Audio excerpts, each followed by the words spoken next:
Boker Tov, Boker Tov. A few preliminaries. First of all, the shir, as usual for this year, is dedicated in memory of Elisheva Frist, Elisheva Sima, Bat Zalman, Zechonah Livracha. We also have a dedication shir for Refuah Shlema of the daughter of Rabbi Menachem Persov. Rabbi Persov is affiliated here, very much so, with the OU Center, scheduled for surgery. The daughter today, this morning, a serious surgery, and Kadosh Baruch Hu should send her Refuah Shlema. Dina Yehudit Bat Hana Hasya. Okay. And I also would like to make a very pleasant announcement. I'm very happy to see Mrs. Staum at this morning, who now is the mother-in-law of my brother. Yesterday was the wedding, and like Omer, and Kadosh Baruch Hu should send the young couple arichut yamim and good health and a lot of simcha in the family. So, and if you want to see a picture of my daughter reading the Tubah, it's right here. All right, she had protexia under the chuppah.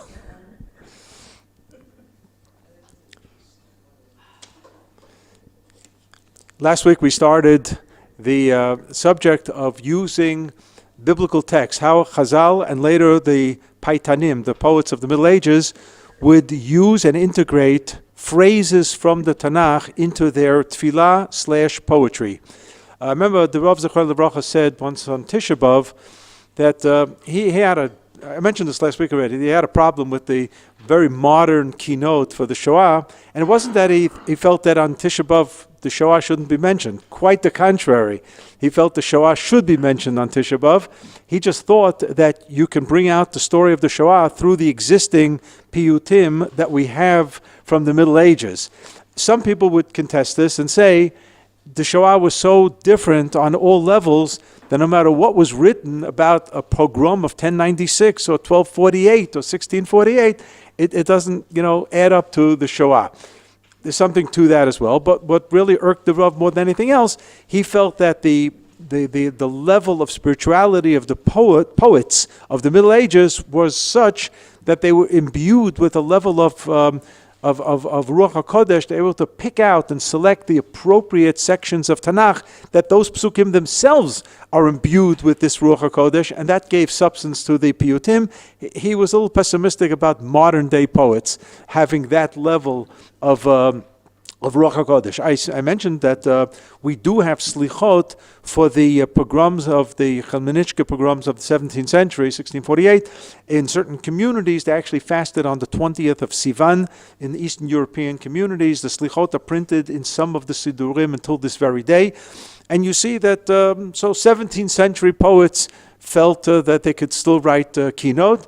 And I mentioned also that in the OU publication of the keynote, the beautiful edition, and with an introduction and mentioning the Rav's objection to keynote for the Shoah, it contains 5 keynote from the Shoah in that very, very volume. So I don't know what to do with that, including Rabbi Abraham Rosenfeld from London. It's a fabulous, fabulous piece that he put out, and Rabbi Schwab, Zechron Lebracha, from the Breuers community, and the Bub of a Rebbe wrote a kina for the Shoah, and there were 5 different variations, one better than the other. I mean, each putting a focus on something. I think Rabbi Rosenfeld, it just got it all in. You read his poem of the Shoah, and you really have every aspect of what the Shoah was all about, at least in terms of,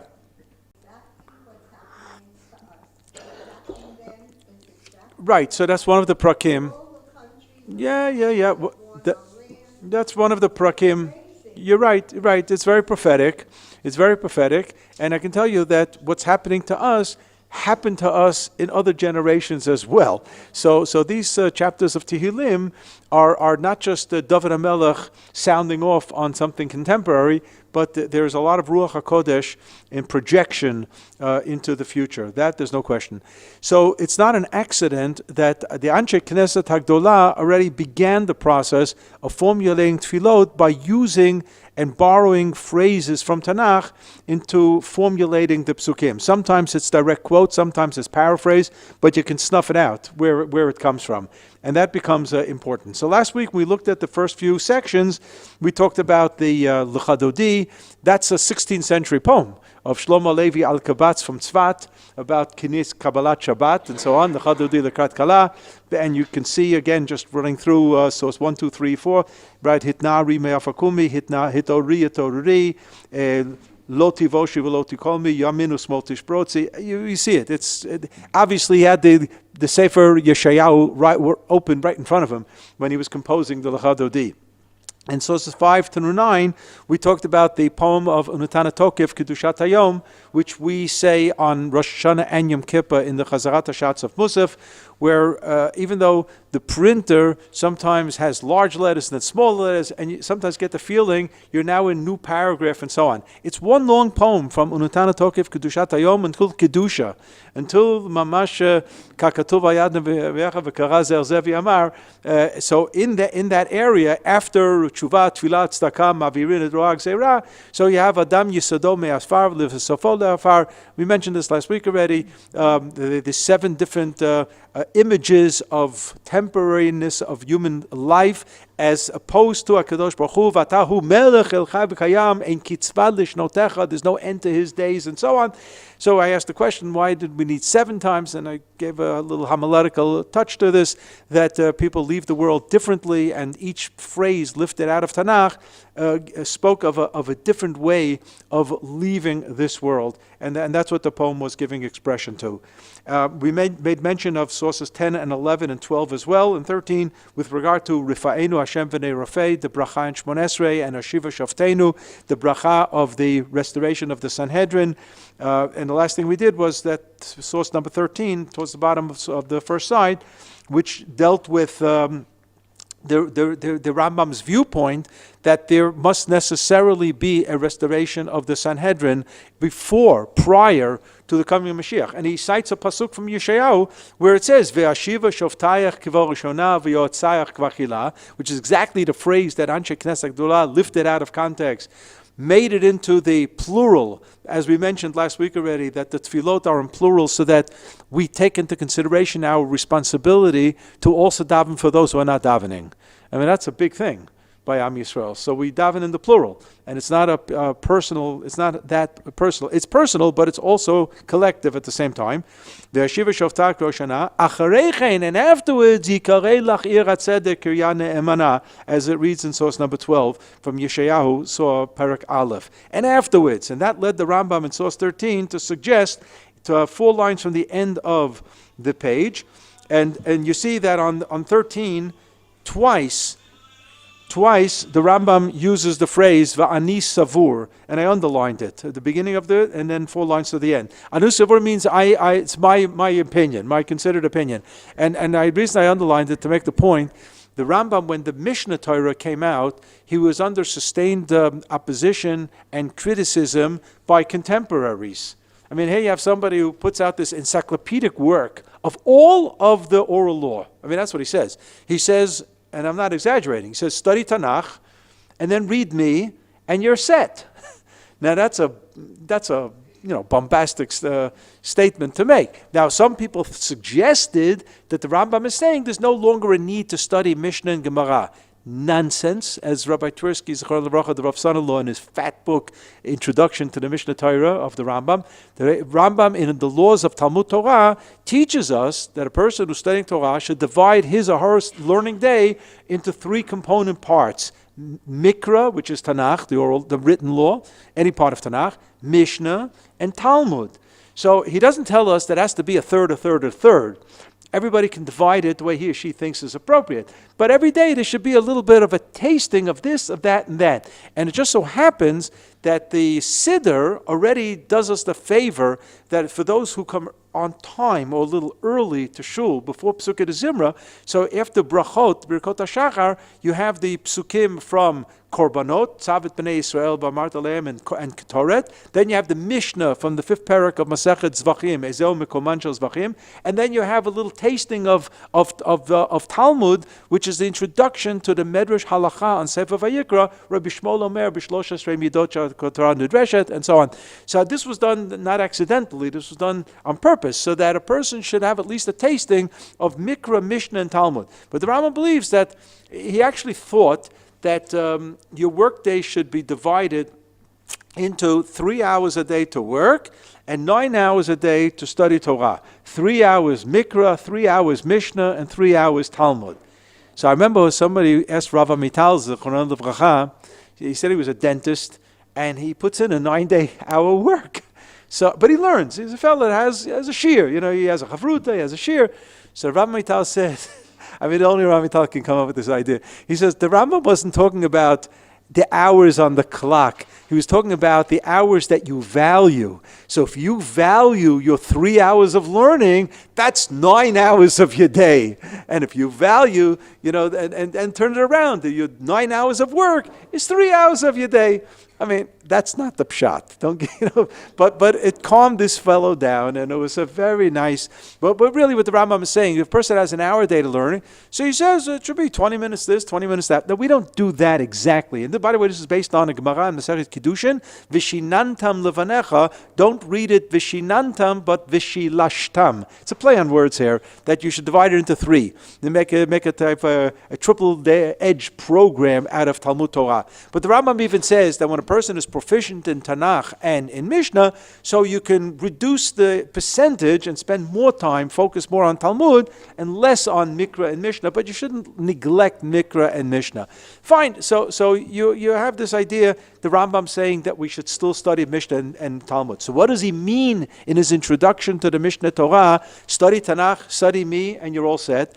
Rambam honestly believed that most Jews either were not capable or didn't have the time to focus on proper Talmud Torah study. And therefore, he's doing OUisrael a favor and giving us on a silver platter all of the oral law, everything. I remember the Lubavitcher Rebbe Zatzal, when he spoke about the program of studying 3 chapters of Rambam a day so that you finish the Rambam in a year, and there's such a program similar to the Daf Yomi for Gemara. So he said that the Rambam is the only halachic book that encompasses everything. You open Shulchan Aruch, there's nothing there about leprosy, Negat Sarat, there's nothing there about most of the mitzvot of Eretz Yisrael, not there in Shulchan Aruch. There's so many things not in Shulchan Aruch, certainly nothing about Beit HaMikdash, 0. The Rambam will spend as much halachic energy dealing with a korban mincha as he would with the laws of Shabbat and Chometz and Matzah. The fact that something is relevant was not a criteria for the Rambam at all. At all. The Rambam felt that a person should be exposed to the world of Torah, even if it's in a digest form. And the Rambam actually thought that his book was a digest of halacha. Today it's a primary text on the table, far from being a digest. But that's what the Rambam thought. So one of the critics came from Alexandria. His name was Rabbi Pinchas Hadayan from Alexandria. And he says, I don't understand, there's no source material. Rambam basically functions like an Israeli. Smoch alai, trust me. The guy who you bring the car in to have it serviced, he'll also say smoch alai, trust me. And then you're in big trouble. Especially when he says vani asader lecha, and I'll take care of it. Then you're in big trouble, right? But shitat hasmoch, as we call it, the shita, the way of trust me. Basically, that's what the Rambam is saying. Can you imagine, Havdil, in the university, you present a doctoral dissertation, and they look at it, and it's very nice, it's 600 pages, something's missing, there's no footnoting, and there's no bibliography. minor deletions there. And the professors say, 1 second, you can't have it without footnoting and bibliography. We have to know where you're getting your sources from. So we can check after. Anybody wants to check and see, where you're on the right path, the wrong path, whatever. The Rambam doesn't do that. So he writes back to Rav Pinchas Dayan from Alexandria. He says, look, I'm telling you that I took everything from the sources, whether it's Tanakh, whether it's Mishnah, Medrash Halacha, Medrash Haggadah, Tosefta, Bavli, Yerushalmi. I mean, I'm telling you, I learned everything. That's what he's telling this Rav Pinchas Dayan from Alexandria. I have everything on the table in my head. I have sources for everything. I decided not to quote the sources. I didn't want people to, the real reason was, he didn't want to be challenged. He didn't want to start dealing with, well, I think the Gemara means this. Just, you don't like it, take it or leave it. It's presented to OUisrael as a take it or leave it. But he does admit to Rav Pinchas HaDayan from Alexandria that there are a handful of things that it's my idea. And if it's my idea, I'm going to tell you, Va'ani Omer, I'm saying, or Nir'eh li, some variation of it appears to me. So, Rav, in 1956, there was an old print of the Rambam that was republished here in Eretz Yisrael by the first minister of religions of the state of Israel, Rav Maimon, Rav Yehuda Leib HaKohen Fishman Maimon, and he writes a beautiful introduction to it. And he says he counted all the Ani Omers and the Venir Elis, how many times the Rambam dropped a chidush, something novel. He comes up to about 115 examples. Okay, fine. Yeah. We didn't have in 1956, nobody had word processing and computers to check him. You want to check, you go start from scratch and do it for yourself. So obviously he kept a log as he was learning through Rambam. In 1965, not long after, 9 years later, a book was published by a professor of Jewish law, Mishpat Ivri in Tel Aviv University, Professor Yaakov Levinger. He was a brother of the famous Rab Moshe Levinger from Kiryat Arba, Hebron fame. And I can just tell you that Rav Levinger, who was, used to bat right wing in politics, Yaakov Levinger batted lefty, and each one said about each other, he says, I have a brother who's crazy. Each one said, I have a brother in Meshuggah. Beseda. But Professor Yaakov Levinger, I heard him lecture once in Bar Ilan, nice, fine fellow. He put out a book called Darkei HaMachshava HaHilchatit Shel HaRambam, the halachic way or method of the Rambam in the Mishnah Torah. Very pioneering work. It's not the last word. Nothing's the last word. The most honest words that I wrote in my own book on the Rambam was on the last page. Tam v'lo nishlam. Incomplete. It's incomplete. And I myself have 21 comments of additions and corrections, and don't ask. And the book came out a few months ago. So that's what happens. Tam v'lo nishlam. But he writes it's an important contribution. So there, among other things, he also counted how many times the Rambam wrote Ani Omer, I'm saying something of my own, or Nireli. He gets to about 250, which is twice the number of Rav Maimon. So what happened? Rav Maimon was sloppy. That's all. He was a human being. That wasn't his primary interest in writing the introduction. It was a sideshow, and he wasn't careful. Okay, now we're years after 1965.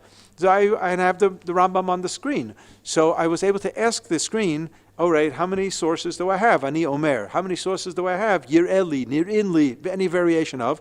And Levinger was right. I came up with a few more. So, fine. So he slipped a hair and there, he missed a few. But with the computer, you don't slip. It's that's it. So it's about between 250 and 260 times that the Rambam writes. That's a lot. But it's not a tremendous amount because there are thousands upon thousands of halachot in the Mishnah Torah of the Rambam that obviously the Rambam says, I have a source. So here already in the Mishnah commentary, which is early in life, he's already using that phrase, Ani Savur, I believe. Now, let's just be careful. He wrote it in Judeo-Arabic, so this is Rav Kapach's translation of the Hebrew translation. But obviously he said something to the effect, this is my opinion. In my opinion, I believe. And then the second time that he says it, he says, "Vani savur shaSanhedrin tashuv lifnei hitgalut HaMashiach." The Sanhedrin is going to reappear before the coming of Mashiach, and he cites the pasuk from Yeshayahu that we just read, "V'yashiva shoftak v'oshana acharei chen yikarei." Afterwards, yikarei lach ir hatzedek kirya ne'emana, and this will happen when Am Yisrael will be worthy of this, and will return to Kadosh Baruch Hu. Okay, we're not there yet, but at least the Rambam believes that there's a staged redemption. So Barech Aleinu is the resuscitation of agriculture in Eretz Yisrael. Tekah b'shofar gadol chalutenu is ingathering of exiles. And then eventually Hashiva Shoftenu, where we will somehow reconstitute the smicha of old so that there will be the building block of bringing about the Sanhedrin once again. And only afterwards you'll have Yerushalayim Yecha B'Rachamim Tashuv and the full blown Yerushalayim of old with Beit HaMikdash, and so on. So there's a sequential order that we have here, and but I'm just pointing out a little extra to what's behind the pasuk V'yashiva Shoftayach K'vo Shana that we have in the Yeshayahu Perek Aleph. And I mentioned last week also that this is the end of the Haftarah for Shabbat Chazon, the Shabbat before Tisha B'Av, where the custom in Ashkenaz is to read it in the Nigun of Eicha to put us in the proper mood. But when the Balkaira gets to the last two psukim, he goes over to the standard, regular, usual Nigun, V'yashiva Shoftayach K'vo Shana, and somehow there's a certain relaxation, because the nigun of Eicha puts you into tension of churban, of destruction, and the regular nigun is always something of consolation. Every haftarah ends on an up note, on a good note. That's the point of very much the point of the haftarah. Okay, let's flip the page on source number 14. Notein la ya'ef koach ule'ein onim atzma yarbeh. What is notein la ya'ef koach? Kadosh Baruch Hu gives strength to the tired, to the exhausted. Ayefut. Ayefut means exhaustion, right? The person is very exhausted. Like when you go to a wedding, right? You come back late at night, you're exhausted. So we know the bracha, Baruch atah Hashem Elokeinu Mecholam, hanotein la ya'ef koach. So here, it's cut and paste. I mean, the Chazal simply took the pasuk out of Yeshayahu and grafted into a pasuk. I just made a mistake. It wasn't Chazal. There's a section in the end of Masechet Brachot that talks about the brachot of the morning. Hanotein lasech v'vina lafchim ben yom v'layla shelo asani goy, shelo asani aved, shelo asani isha, and so on. Without getting into the explanations of all the language of each one, pokeach ivrim, malbish arumim. There, the Gemara suggests, and the Rambam adopts the opinion, that all the brachot of getting up in the morning, hashkamat boker, should be made in conjunction with the experience of getting up in the morning. So a person gets dressed, person says, Malbish Arumim. Person takes his first step, Mitzadei Gaver. Person opens his eyes, Pokeach Ivrim. So it's like, when we wake up in the morning, we do many things. It's not just, I got up in the morning. Okay, that's a very general statement. But what happened in the morning? What woke you up? Kukurikatu, right? So you have to be on a kibbutz to really get the flavor of that. And you still get it, by the way. If you go to certain kibbutzim, you can hear it. You know, if there's a lul, if there's, a place where the chickens are or others, you can hear the kukurikaku of the morning when how does that work? Yes, Kadosh Baruch Hu, he planned into nature. They're going to wake you up. Hanotein lesech vivina. It's not that they have cognitive intelligence, but there's something in terms of nature that allows the birds to react to the coming of the morning, so you know that it's time to get up in the morning. Fine. So the Rambam says also that all these brachot are to be said at the time of the experience of getting up in the morning. And then he writes that there are some who have the custom to say all these brachot as part of the routine brachot in the morning. Like you go to shul, you open a siddur, there it is. Some people say it before they go to shul, siddur, but it's like all set in order. Nobody makes these brachot at the time that you're standing up and getting dressed and taking your first step and so on, opening your eyes. Nobody's doing that. And Rambam says, that's ein ra'ui lasot. That's not a good thing to do. Now, there are two different types of minhag objections by Rambam. One is when he says categorically this is wrong and you have to change it. Now that's something. For the Rambam to make that bold statement, he feels that the minhag is against halacha and perhaps against some basic tenet of faith. The Rambam says you can't do this. So I'll give a good example where the Rambam goes to war against the minhag and he loses. He loses by Ashkenazim totally and by Sfardim partially. But he really lost the war. I mean, the Yemenites swear by the Rambam, so whatever the Rambam's going to say, that's going to be Torah Moshe. Moshe ben Maimon, and Moshe Rabbeinu. So the Rambam believed, he saw that people were standing by the reading of the Torah of the Aseret HaDibrot. Now we all do that. When they read the Aseret HaDibrot, whether it's on Shavuot, whether it's Yitro, whether it's Vetchanan, we stand up. We also stand up for Azir Shir. So there are times that we stand up. And the Rambam didn't know about Shirat Hayam. He knew about the minhag of standing by the Aseret HaDibrot. He says, no. Those who stand for laning, stand, fine. Those who sit for laning, sit. not to get up specially. Why? Because he felt that if somebody gets up specifically for the Aseret HaDibrot, it's a demonstrative statement that there's something holier and more significant to these psukim than the rest of the Chumash. And he says that's epicursis. He says that's heresy. He says what came out of the donkey's mouth of Bilam is as kadosh of Torah as Anochi Hashem Elokecha, that HaKadosh Baruch Hu told Am Yisrael. Everything is equal value. And therefore, do not suggest that there's something more important about the Aseret HaDibrot. Now, he lost that war. The Ashkenazim just didn't buy it at all. At first, they never heard of the Rambam's objection, but that objection made it to Europe eventually, but it didn't impact at all. And there are some who claim that in Brisk and Volozhin, where they were impacted by the Vilna Gaon, who was always carefully looking at the Rambam, that there they didn't always stand up. And I think, if I'm not mistaken, I have to double check now, that in the Beit Midrash Minyan of the Rav in Maimonides School in Boston, it's possible they also didn't stand. People didn't get up to stand, because the Rav went along with this Rambam. But the Rambam didn't make it by Ashkenazi at all. And as Sfardim, yesh v'yesh, as we say. Some Sfardi minyanim have it, some don't have it, and so on. And here the Rambam is saying, we have to do away with this minhag. He really goes to war against this minhag. Okay. And then there are certain minhagim that the Rambam says, it's not a good idea, this minhag. Like in this case, to say these brachot, one after the other, in order, and not associated with its life experience, Rambam says is not the way to do it. But he doesn't say that it's an avera. He doesn't say you're out of line completely. He doesn't challenge the fact that those who are doing it, these people have to repeat the bracha. God forbid. It's a bona fide bracha. It could be done better. You're not doing it the right way, guys. And that's really what he's saying. So his right way is that when you get up in the morning, you have all these stages of getting up, and at each stage, Chazal made a bracha. Yeah. Okay. That's okay. That's okay. That's okay. That's okay. The order also, but the order must probably follows the order of Hashkamat Boker. So then the Rav asked another question. He says, so why didn't Chazal just make one big, nice, beautiful bracha? Thank you for waking up in the morning. And it takes it all in, right? Why do we have to itemize? Remember back in the United States, you have this too here also with tax forms. You have the long form and the short form. So the long form is itemizing everything, and that's what you do it if you want to get a refund. But if you're just a regular employee and you get a monthly check or a bi-weekly check or whatever, and they deduct the taxes up front anyway, they withhold the taxes anyway, and you're not going to get a refund anyway, so you can get away with all the paperwork. You don't need an accountant. You just sign the dotted line and send it in and shoin, as they say, and that's it. So there's a short way of saying thank you to Kadosh Baruch Hu in a capsulized way, and then there's the long form. So here we have the long form. Why do we have the long form?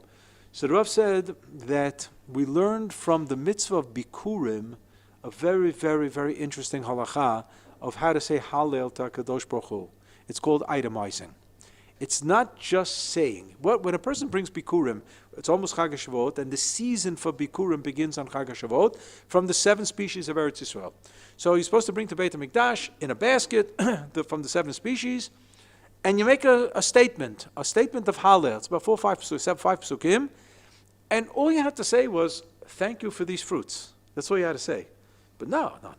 Let's go back to Arami Ovid Aviv Yered Mitzrayim. We had a forefather of Yaakov Avinu. He went back down to Mitzrayim, and the family was there, and they tortured us there, and the Kadosh Baruch Hu saved us, and He brought us into this land, and we divided the land, and this is the fruit from my land that came from the divided Eretz Yisrael that was taken over, and there's Yeshua, and so on, all the way back to Yaakov Avinu. Who needs this Chad Gadya?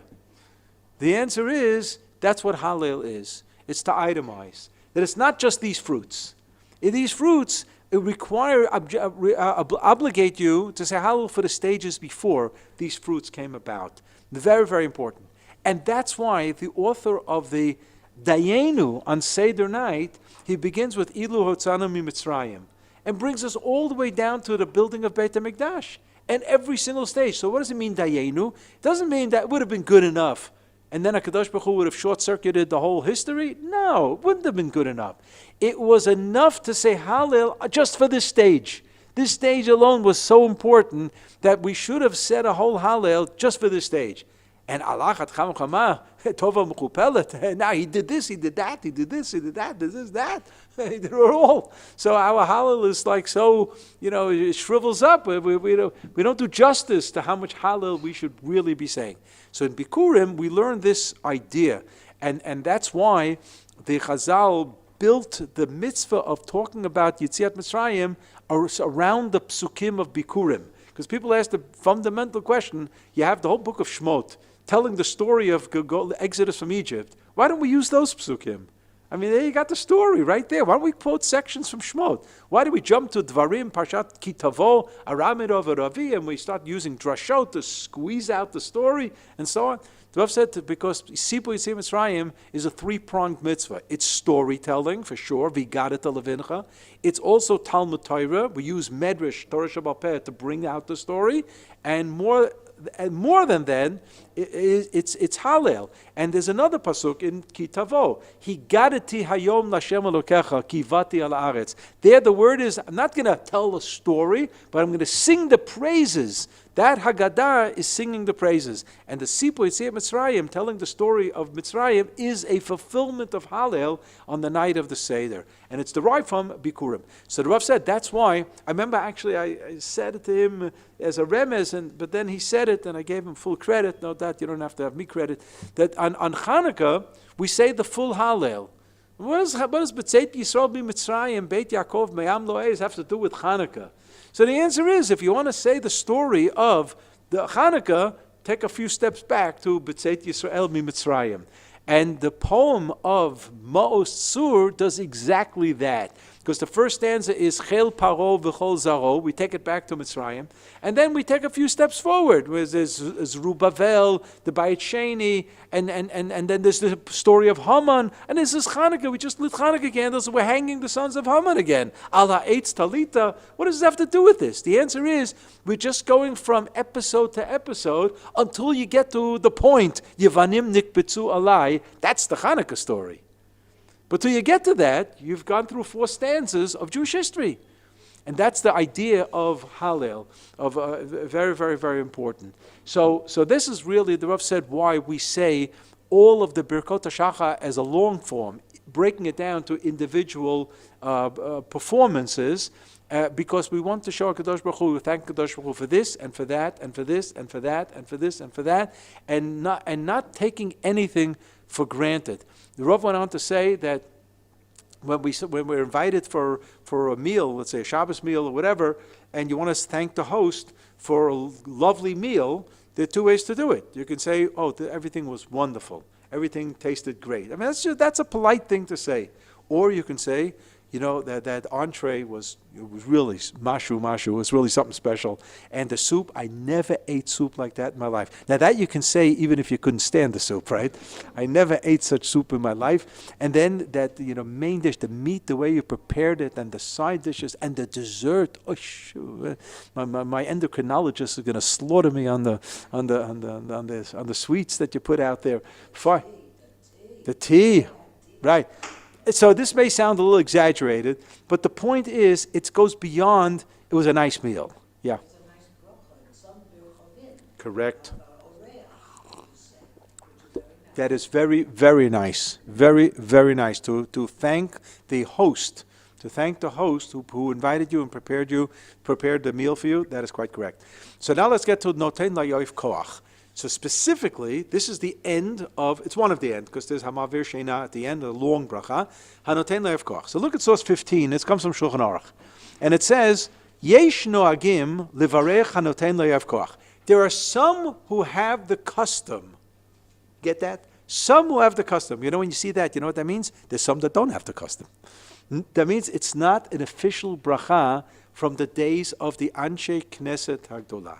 And there are 2 different opinions about whether or not, after the days of the Gemara, from Anshe Knesset Hagdolah, let's just call it 2,500 years ago approximately, and the end of the Gemara, let's say about 1,500 years ago, In that time period, we call it Chazal, Chachamim Zichronam Livracha.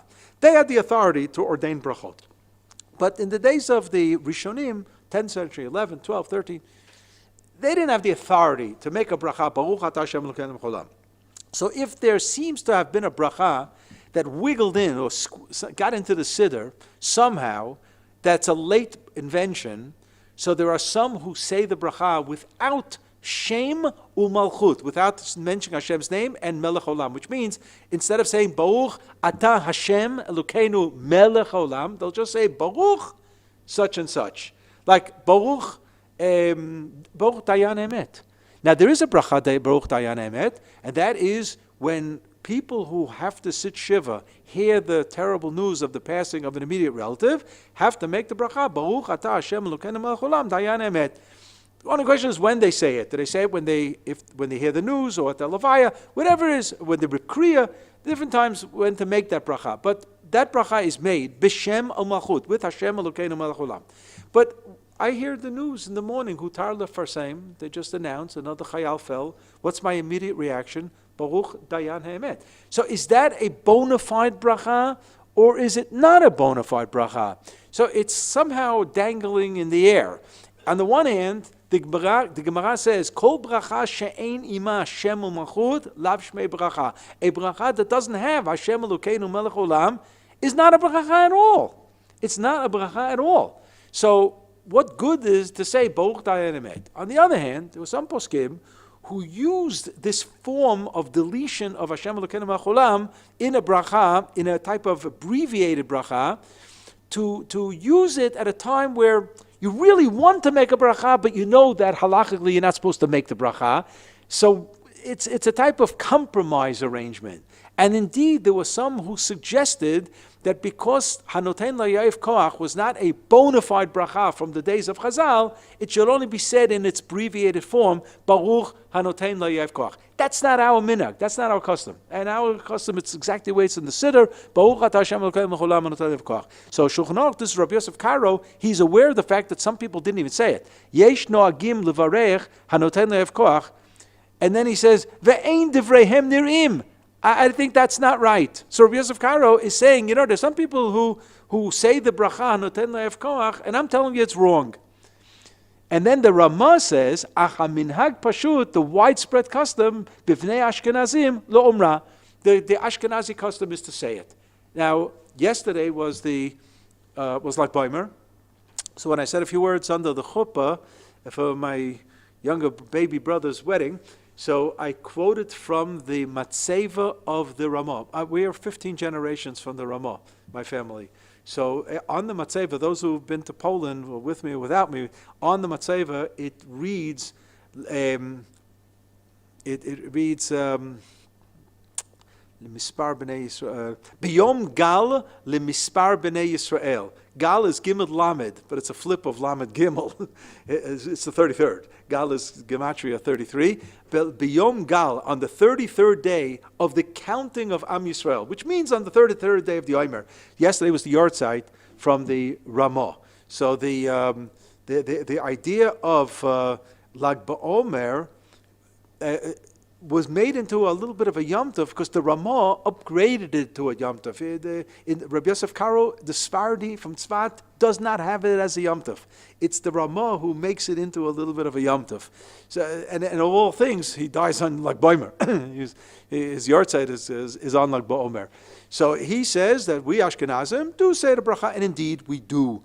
I mean, for example, the Rambam is of the opinion, and followed by Rabbi Yosef Karo, representing Sephardi tradition, that on Rosh Chodesh, the Hallel that's said with an abbreviation, not saying two parts of two of the prakim, so it's to be said without a bracha. Because he says it's only a minhag, a custom. We don't say a bracha on a minhag. The Ramah says, based on Rabbeinu Tam, Rashi's grandson, says we do say a bracha on Hallel. So fine, say after 120 years, HaKadosh Baruch Hu is going to say, you made so many brachot on Hallel Rosh Chodesh. All you have to do is say Ramah. That's all, and you're safe. Or you don't want to say Ramah, say Rabbeinu Tam. Say both, that's all. To Shorah Kadosh Baruch Hu, you learn something, that there are, and that's it, because there's a rule that even Rav Avadi Yosef, who's a diehard Sfaradi and thinks that everybody in this country should be a Sfaradi, because he said Rabbi Yosef Karo was the Mara, the Atras, the Rav Makom, but he said if you keep the Ashkenazi minhag, yesh al mi l'smoch, you have upon who to rely on. So he always writes, Mokom sheyesh minhag ein chosheshim lebracha levatala. If there's a custom, so we're not going to worry about a bracha in vain. So there's such a principle in halacha. It means you're covered. If you know that your family custom is to say the bracha, so then you're covered. I'll give you a good example. We say the bracha asher kitchanu b'mitzvotav v'tzivanu al achilat matzah only on Seder night. Now, if you eat matzah during the week, you make a moitzi, and that's it. You don't make another bracha asher kitchanu v'tzivanu al achilat matzah. The Vilna Gaon was of the opinion that there's got to be some type of a mitzvah fulfillment throughout the week of Pesach, even though it may not be obligatory. Obligatory, it's the night of the Seder. But if you want to go through Chol Hamoed without eating matzah, besada. Nobody's pushing you from the Torah that you have to eat matzah. But if you do eat matzah on Chol Hamoed, and on the last day of Yom Tov, you are in fulfillment of the pasuk, Shivat Yamim Matzot Tochelu. You know how many times the Torah says that? Shivat Yamim Matzot Tochelu. You eat matzah for 7 days. So most people explain it, because there's no bread, so that's what you eat. But it's really not the core mitzvah. The core mitzvah is the night of the Seder, where we have a bracha, Sher Kitchanu Mazav Zivanu, Al Achilat Matzah.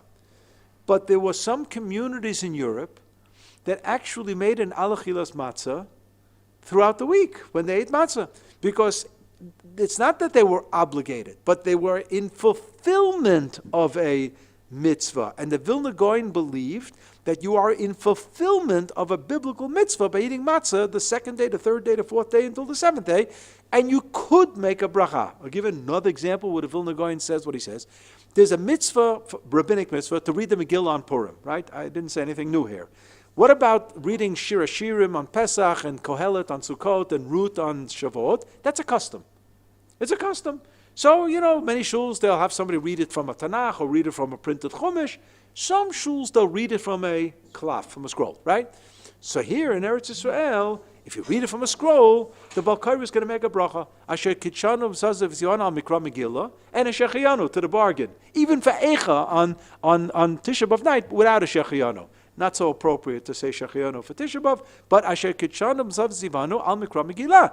Where does it say anywhere that Chazal made a takana to read the Megillah of Shir HaShirim and Kohelet and Ruth on Shalosh Regalim? Doesn't say anywhere, but it's a minhag. So the Vilna Gaon said there's a fulfillment of Megillah reading by opting for this minhag that already allows you to say a bracha. So if you're not reading it from a klaf, it's not a bona fide reading anyway.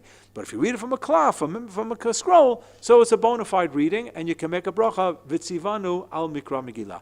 So this was the Vilna Gaon's opinion. The Rambam die hard against this. The Rambam believes you're not obligated, no bracha whatsoever. So that's why Rabbi Yosef Karo says, if the Chazal never instituted noten le'av koach, don't say this bracha at all. What happened because of this Rabbi Yosef Karo, there were some Ashkenazim who thought, you know what, we'll say it without Hashem Elokeinu Melech Olam. We'll say Baruch Hanoten Le'av Koach. Or take, for example, the bracha that is made when at a bar mitzvah. We use that as an idiomatic expression where you want to say, I got rid of him. We say Baruch Shebatrani, right? Oh, thank God, this nudnik, I got rid of him. We say Baruch Shebatrani. Now there's a bracha. Baruch atah Hashem Elokeinu melech haolam shepatrani me'on shel shozeh. Who says it b'shem u'machut? Even some fathers, with the time the boy gets the aliyah on a bar mitzvah, doesn't say Baruch atah Hashem Elokeinu melech haolam. We'll say Baruch shepatrani me'on shel shozeh, and some will say Baruch atah Hashem Elokeinu melech haolam shepatrani. This is not a bracha mentioned by Chazal. It was a bracha that was manufactured in days of the Rishonim, and some say it with Hashem Elokeinu and some not. Or, for example, the flip side of Shelo Asani Isha. So you have in many Sidurim, it says, Nashim will say, Baruch atah Hashem Elokeinu cholam, she'asani kirtzono. It's an interesting bracha, she'asani kirtzono, and I'll give an explanation in a moment what that really means. Because the Kadosh Baruch Hu made men kirtzono also. So what does it mean, she'asani kirtzono? What does that mean specifically for women? So there are some, actually I saw this in the Aruch HaShulchan of 19th century, he thought that because this bracha was never stated in the Gemara, that if a woman wants to say it, she should say Baruch Shasani Kirtzano, and not say Baruch Ata Hashem Elokeinu Melech Haolam Shasani Kirtzano. I'm not advocating that. It's printed in the Sidurim with Hashem Elokeinu Melech Haolam, and I think, if women are comfortable with it, they should say it, and so on. But what does it mean, Shasani Kirtzano? So I think it's in the name of the Maharal Miprag, who said that when HaKadosh Baruch Hu decides to make man, Adam, not mankind, man, Adam Harishon, he takes counsel with the Malachim. It says, Naaseh Adam b'tzalmenu. Let's get a consensus here if this is a good idea. Okay, so whatever they said, it's never reported if there were objections or not. Kadosh Baruch Hu wanted to teach human beings that if you're a head of an organization, the head of a government, don't make unilateral decisions, but take counsel by subordinates. It's always good to hear other opinions. It's a very, very smart thing to do. Limdat Torah derech eretz. Kadosh Baruch Hu taught us good manners and good way to conduct leadership. Take counsel by subordinates. But when it came to making woman, it doesn't say that. So the idea was, HaKadosh Baruch Hu unilaterally creates women. So it's Sha'asani mirtzono hachofshi, his own free will. It was HaKadosh Baruch Hu created woman only by his will and not in consultation with any of the malachim. So it becomes a type of upgrade. And then the Maharal goes further and says, did you ever notice that every stage of creation, it's always an advancement. There's no regression. When you go from day 1, 2, 3, 4, 5, 6, you're only going up in terms of the development of the world, of the created world. So the last creature created is woman. So he says she's on the highest pedestal of creation.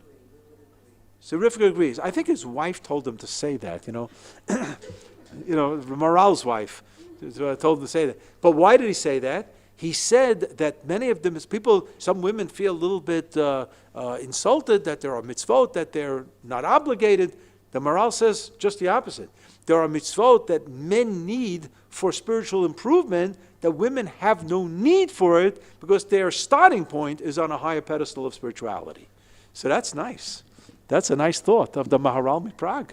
And he says, therefore, okay, a woman can do the mitzvot of Shazman Grama, the time bound, but the reason that they're not obligated, the Maharal never accepted the idea, the woman is busy in the kitchen, changing diapers and so on, and therefore she doesn't have time to do these mitzvahs. He never bought into that at all. The Rambam never bought into that either. So there's got to be either some type of more philosophical reason for the split, and here the Maharal says that it's based on an upgraded awareness of spirituality by women, and therefore there's no need for some of the mitzvot for spiritual advancement.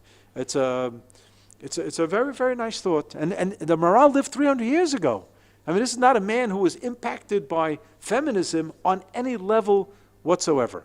So this is with regard to Hanotenu of Koach. Well, let's get down to another mitzvah. Yeah, I'm listening. Yeah. No, because it's the middle of the bracha. The bracha ends with the printer causes us to think it's the end of the bracha. It continues Yiratzon. That's the continuation. The bracha ends with Hagomel Chasadim Tovim LaOUisrael, and then you answer Amen. So to answer Amavir Sheina, you don't answer Amen in the middle of a bracha. Right, I actually mentioned this concept with regard to the Birkat Torah. We did this in a shir a while ago. Do you say Ha'arevna Hashem Elokeinu or V'Ha'arevna Hashem Elokeinu? Which means, are you in the middle of a bracha when somebody says Asher Kitchanu V'Sav Sivanu La'asok with Divrei Torah? Is that the end of a bracha, or are you in the middle of a bracha? So if you're in the middle of the bracha, of course you don't. If you hear somebody, or a chazan for that matter, say that bracha out loud, you don't answer Amen. You say at the end, Baruch Hashem Hamlamei Torah LaOUisrael, end the bracha. But if it's, the Rambam has V'tzivana al Divrei Torah, he believes it's the end of the bracha. And the next bracha begins with Ha'arev Hashem Elokeinu. There's no conjunction and. Vav. So that's a concept that you never say a bracha, Amen, when you're in the middle of a bracha. So Ha'maver Sheina Me'inayos Norma Me'afapai is the middle of the bracha. That's the printer's problem. Blame it on the printer. That's all. Yeah. Yeah, maybe not the concept this year, but I'll be happy to repeat something that I saw in the author of the Sefer Chinuch. What does it mean, Baruch Atah? The author of Sefer Chinuch says, what, Kadosh Baruch Hu needs your brachos? Well, you became a Rabbi Chasidi, and now you're giving a Kadosh Baruch Hu brachot. That doesn't work like that. Kadosh Baruch Hu doesn't need anything. So what are you giving a bracha for? So he interpreted it as follows. Who needs the bracha? We, human beings, need the bracha. We acknowledge that the source of all bracha is HaKadosh Baruch Hu. And therefore the understanding of the bracha is Baruch Atah, you Hashem, Baruch Atah Hashem, you Atah Hashem are the source of the bracha. That's our way to understand Baruch Atah Hashem. You are the source of all blessing. And that's why we turn to you. And you know, there's a concept in Avodah Zarah, it's in idolatry, it's called Avodah Zarah B'shituf, which means you agree that there is a Kadosh Baruch Hu, but you think that there are partner deities out there. They're partnership, they're other, and you should know that in Beit Rishon, there were no small amount of people in the Middle East who believed that, yes, there was a Kadosh Baruch Hu. When the Ammon and Moab, when they talk about Yud-Kei Vav-Kei Shem Havaya, they believe that OUisrael has a God and so on. It's the Elokei Ivrim, the God of the... But we have our own gods. So if somebody says, okay, fine, so we're going to be pluralistic here, and we'll accept our Kadosh Baruch Hu, but we'll acknowledge that they also have gods, the Torah says that's called Avodah Zarah. It's idolatry, because it's shituf. You're partnering a Kadosh Baruch Hu. Kadosh Baruch Hu is exclusive. Ki lecha tichra kol berech tishava kol lashon vaya Hashem lemelech al kol haaretz. Kadosh Baruch Hu does not tolerate partnership, and the reason that the Rambam separates between Islam and Christianity, because he believes that Islam is monotheistic, complete, but he believes that Christianity is shituf, is partnership, because they believe in the Trinity, the Father, the Son, and the Holy Ghost, the Av Ben Ruach HaKodesh, and therefore the Kadosh Baruch Hu separated himself into mortal human being who lived 2,000 years ago, and so on. And they see deity in Yeshu. And that's, the Rambam says, is idolatry. It's Avodah Zarah B'shituf. There is no toleration of partnership for Kadosh Baruch Hu. And therefore, Baruch Atah, you are Kadosh Baruch Hu, are the source of all blessing. It's not like... Lahavdil, a government meeting, and they're dealing with the expenditures of the budget. So, all right, so you schnorr a little from this minister, a little from that minister. It doesn't work like that with a Kadosh Baruch Hu. You don't say, all right, I'll ask a Kadosh Baruch Hu, but there are other powers out there. Let's not put all our eggs in one basket. The answer is yes. You put all your eggs in one basket. And the basket is a Kadosh Baruch Hu. There's no other address but a Kadosh Baruch Hu. That doesn't mean. And the Rambam knew that there were some people who failed on this and thought that because the Kadosh Baruch Hu is the exclusive address, there's no need for a doctor when somebody's sick. The Rambam says that's inadmissible. You can't do that. You have to. The one who actually thought, in theory, that all you need is a Kadosh Baruch Hu for all your illnesses is the Ramban. Even the Ramban was also a doctor. And the Ramban says, why was I a doctor? What am I, a hypocrite? He says because you have to be on a high madrega, a high level, to really believe that a Kadosh Baruch Hu is the only address. And if you're not there, you have to go to a doctor also. The Rambam says this is all nonsense, and he believed that literally nonsense. He uses the word tipshut. He believed it was nonsense, and he said that you have to do what you have to do. So if you have a military issue, you have a defense issue, you have to have an army. You have a medical issue, you have to have doctors, and so on. And you have to put your trust in a Kadosh Baruch Hu that the shlichim, these messengers, are going to get the job done. But you can't just sit back and relax. That's called ein somchin ala nes. You're not allowed to rely on miracles. So we're just going to deal with the last minute of the famous bracha that we use every time we sit down for a meal, hamotzi lechem min haaretz. So if you look at source number 16, you see that it comes from Tehillim Kuf Daled, which is the famous Borchi Nafshi that we say on Rosh Chodesh. Matzmiach chatzir lebehima, ve'esev la'avodat adam, lahosi lechem min haaretz, to bring the bread out of the land, out of the ground. Okay, and you look at source 17, which comes from Parshat Ekev. Now we know this pasuk. V'natati esev b'sadcha livemtecha ve'achalta v'savata. Right, you have to feed your animals. And then you can sit and eat. This, I got, by the way, launched a halacha that if you do have animals to feed, you are responsible. You have to give them first before you sit down to eat. Make sure the animals get fed. Now I remember when I was in the Rosh Yeshiva in Chashmonaim in the high school. So we had a cafeteria style lunch where kids took trays and they walked and took whatever they took and everything. I stood on the side. I made sure every kid in the yeshiva got lunch before I took a morsel, because I knew if there was be no food left, I can deal with it, But if a kid doesn't get lunch, I'm going to hear it from his mother, right? So, but the kids were they were very they were not happy about that. They didn't like when I was standing there and everything. So I told them, it says, "V'natati esav b'sadacha levemtecha." First, you have to give the behemoths, and only then can you eat. So they said, "Todah rabba, Rav." They said, "Motik." You're so sweet. Yeah, I had a good relationship with the kids that were able to get away with that kind of thing. But the point is, in source 18 from Parshat Ekev, the Torah says Moshe Rabbeinu is apologizing to Am Yisrael that they ate man in the desert for 40 years. The same thing. Now, my father-in-law, Olav Shalom, a real thoroughbred yekka, would have been thrilled to have the same thing to eat every day. But most people don't like that. They like a little variety in the menu of what they're eating. And there was no variety. Not only that, nobody got up from the table full. Nobody. How much mun did they receive? This is going to sound familiar. In Omer's worth. So what is Omer? We say Sfirat Omer. So we count the Omer. We count from the days of the Korban HaOmer. The Omer is a measure. Like today you say a pound or a kilo. It's a measure. That's all. It's a weight of amount of grain. So the grain that was offered was barley. And barley was considered Machal Behema. Was considered what animal feed. Which means that if you don't have wheat, you don't have good bread, you'll eat animal feed if you're hungry, if you're starving.